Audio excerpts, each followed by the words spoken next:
the biggest crowd that Nick Molasses Velasquez to was in front of 217 people at the Future Farmers of America camp. This speech is a revision of that. It's the story of his first public speaking opportunity ever and how that moment changed him forever. Please welcome Nick Molasses Velasquez.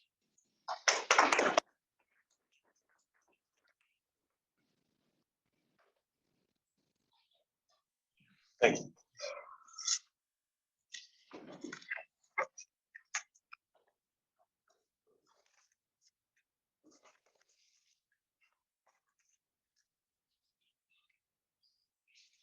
For those of you that don't know, FFA stands for Future Farmers of America. I joined this club as part of an elective agriculture class in my freshman year of high school.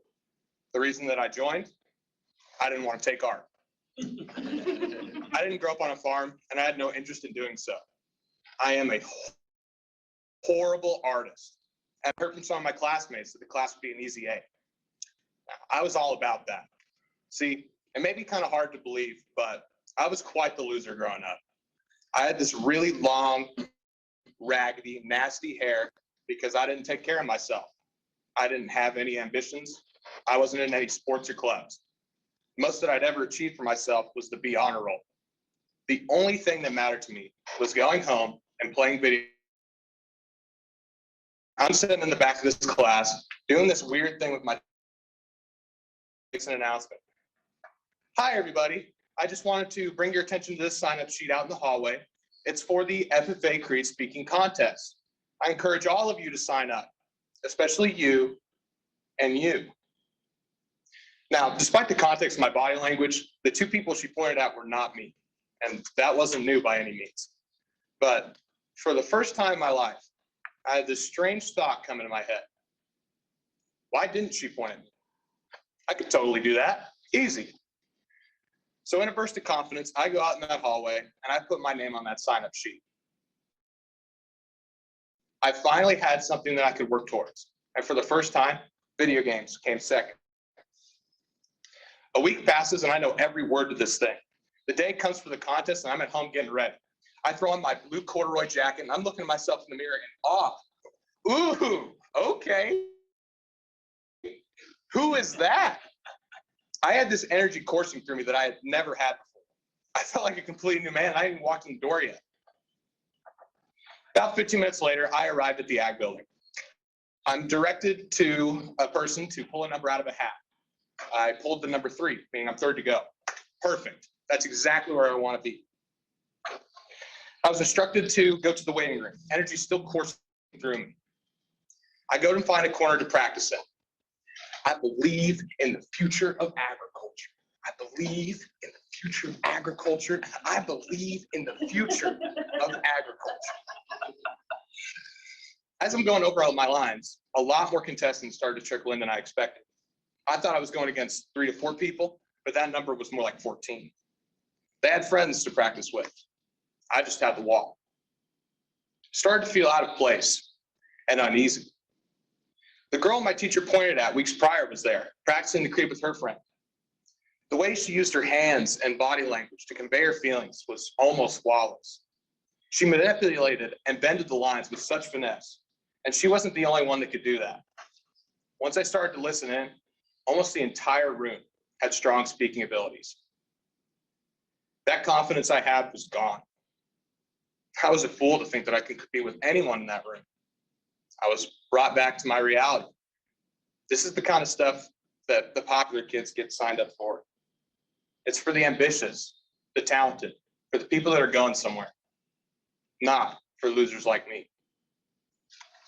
I'm standing there on the edge of tears because it is at that moment I realized exactly why my teacher did not point at me. I started heading for the exit. I'll just go back home and continue playing the role of courageous person through a TV screen. However, there was an obstacle. My teacher was standing right at the exit. Now, my teacher was very confrontational, and I didn't like that one bit. I knew that if I wanted to go anywhere near that door, I would be bombarded with questions. Where are you going? How long are you going to be? Are you trying to leave? Why? And so forth. I figured it would be easier to just give my speech than to try and convince her to let me leave. After what seemed like forever, my number is called and I give the FFA creed. There are 3 judges and my teacher. They ask every contestant questions about the creed afterwards, which I was not prepared for. I didn't even know that that was part of the process. I fumbled my words and I butchered my questions. As I finished my last question, the judges jot down some notes, look up in silence, and say, "Thank you." I felt hot with embarrassment and the tears were coming. So I turned to my right and headed to the exit door as fast as I could. As I was going to the door, I was startled by a loud noise. It was my teacher blasting out of her chair. She comes around the table and she sticks her arm out. She says, "Oh my gosh, Nick, thank you so much for coming. I had no idea that you could speak like that.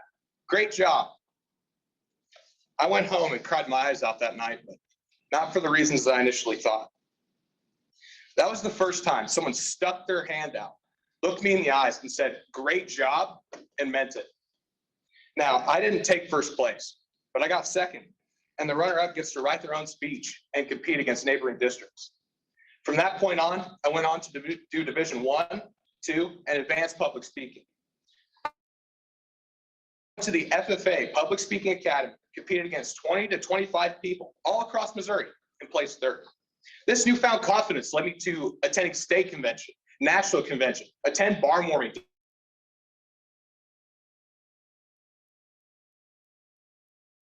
The vice president behind it for 117 people. I'm very proud of the progress I've made as a person, but I'm not telling you guys this just to brag. I don't have any superhuman talents, and I'm not some kind of daredevil who likes to take risks either. I'm a bag of nerves every time I do this, despite my experience with it. I write myself these stupid little notes to keep my anxiety in check. I'm not specially gifted either. I'm still that dorky klutz that's got one of his shoes untied. In fact, my other ag teacher once told me, sometimes when I get a little frustrated with life, I think, if Nick Velasquez can do it, anyone can. That hand my teacher extended out to me was truly the beginning of my life. We all got to start somewhere, and a good lot of you started here. This journey isn't easy, and you'll want to give up, and you'll be nervous and doubtful, but you need to press on anyway. The rewards you can reap from sticking your neck out and doing what you know in your heart you must do is incalculable. Take mine and my teacher's word for it. If Nick Velasquez can do it, you can too. Thank you.